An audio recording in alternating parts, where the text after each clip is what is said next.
फेरो के रूम में जाने से पहले 3-4 गलतियां जो कि तुम लोग हो सकता है करोगे, मैं तुम्हें याद दिला देता हूं। यहाँ पे जो न्यू प्लेयर्स हैं उनको बता देता हूं। तो देखो, अंदर की तरफ आने के बाद यहाँ पे कुछ पाथ होते हैं, इनको तुम लोगों ने फॉलो करते हुए जाना है। इनके ऊपर तुम लोगों ने खड़े होना है। ये थोड़े सेकंड्स के बाद इन पे एक लाइट आती है और ये ओपन हो जाते हैं। ठीक है, ये 4 पाथ होते हैं। अब यहाँ पे देखो, ये जो पाथ है ना, इनके सामने एक वॉल है, ये क्रैक है। इसको तुम लोग गोली मारोगे तो भाई ये टूट जाती है। यहाँ से बंदे कैंप करके मार सकते हैं। एक गलती ये होगी जो तुम लोगों ने नहीं करनी। दूसरी चीज का तुम लोगों ने ये ख्याल करना है, जब ये वाला तुम लोग ओपन करने हो तो यहाँ पे राइट साइड पे अंदर की तरफ कुछ बंदे कैंप करके बैठते हैं, इनसे भी बचना है। अब यहाँ पे तीसरी गलती जो कि तुम लोग ना करो, प्लेटफॉर्म के ऊपर आके तुम लोगों ने बैठ जाना या खड़े हो जाना। यहाँ पे ये प्लेटफॉर्म ऊपर की तरफ जाता है, ठीक है, सामने डोर पे टाइमर आ जाता है। अब जब तुम लोग यहाँ पे ऊपर की तरफ आते हो ना, तो सामने वाली वॉल भी नीचे हो जाती है और बिल्कुल सामने बंदे कैंप करते हैं। अब ये देखो, ये तो पता नहीं क्या ही करना चाह रहा था, मतलब ये तुम लोग देखो, ये ट्राई कर रहा था कैंपिंग करने की, लेकिन इसको मैंने पहले ही पकड़ लिया। इस चीज का ख्याल करना है। अब इसके बाद तुम लोगों ने जब फेरो वाले रूम के अंदर चले जाना है ना, यहाँ पे भी तुम लोगों ने बहुत ध्यान रखना है एक चीज का।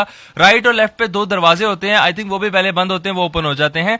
उनके अंदर से बंदे नेड फेंकते हैं, यानी कि इस वाले रूम के बाहर से अंदर की तरफ बंदे नेड फेंकते हैं, जो कि हमारा सेंटर वाला प्लेटफॉर्म है। अब ये जो फेरो का मेन प्लेटफॉर्म है, ये जो ऊपर की तरफ जाता है, इस पे टाइमर लगा है, ठीक है। अब इस वाले के ऊपर भी तुम लोगों ने खड़े होना होता है, तब जाके ये हवा में उठता है। और सामने जहां से मैं आया हूं ना, बिल्कुल सामने बंदे कैंप कर रहे होते हैं, तो तुम्हें इन बंदों से भी बचना होता है। और फाइनली भाई सब करने के बाद तुम लोग यहाँ पे फेरो के पास पहुंच चुके हो और ये एक्टिव हो जाता है खुद ब खुद यहाँ पे आने के बाद। और इसके अलावा यहाँ पे साइड पे राइट लेफ्ट पे चेस्ट पड़े होते हैं। तो फेरो को भी मारना आसान नहीं है। अकेला बंदा मार सकता है, लेकिन बहुत मुश्किल होता है। इस फेरो को मारने की कैसी ट्रिक बताता हूँ जिससे तुम लोग सोलो में भी फेरो को मार सकते हो। मैं कहना ये चाह रहा था कि सोलो में भी इजीली मार सकते हो, लेकिन भाई ये बहुत खतरनाक बॉस है, इजीली तो ये नहीं मरता। तो इस सोलो में मारने की इसको मैं ट्रिक बताता हूँ। तो देखो, तुम्हें याद है ये वाली ट्रिक, मुझे कॉमेंट में लाजमी बताना। मेरा पुराना अकाउंट बैन हो गया, वरना मैं तुम्हें पुरानी अपनी आज से 3.5 साल पहले मैंने इसकी ट्रिक बनाई थी, जो कि मेरी बहुत ज्यादा वायरल हुई थी। उस टाइम पे भी हर बंदे को मैंने बताई थी ये वाली ट्रिक। तो तुम्हें याद है या नहीं मुझे कमेंट में बताना। जो ओजी फैंस हैं, जो ओजी बंदे जो जानते हैं मुझे, तुम लोग मुझे बताना कमेंट में। तो खैर, जैसे ये वाला टोर्नेडो कह लेते हैं यार इसको, ये फेंकता है ना, तुम्हें यहाँ पे दीवार पे आके खड़े हो जाना है, ठीक है।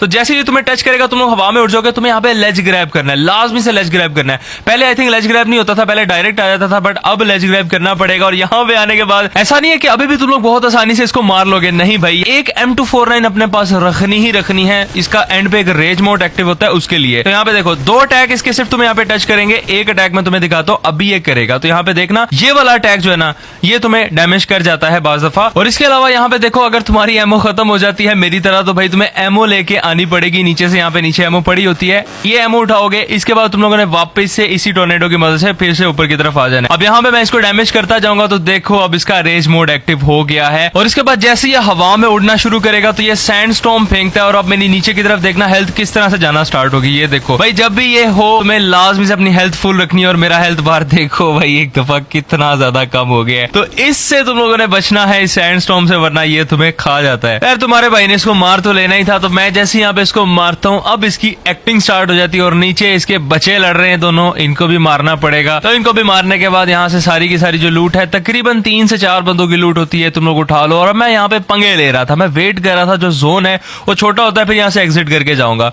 तो जब मैं यहाँ से एग्जिट करता हूँ, बिल्कुल जोन का डैमेज देखो कितना तेज है। तो पता चलता है एग्जिट करके मैं बाहर आता हूँ, और भाई मैं भूल जाता हूँ कि ये इवेंट पे एग्जिट हो जाता है। इसके बाद दोबारा एग्जिट करना पड़ता है। यार मेरे साथ क्या हुआ है? खैर जो भी हुआ है, अब कुछ कर नहीं सकते इसका, लेकिन हाँ, तुम लोगों ने गलती नहीं करनी। बाकी बताना कमेंट में ये ट्रिक तुम्हें याद थी मेरी या नहीं।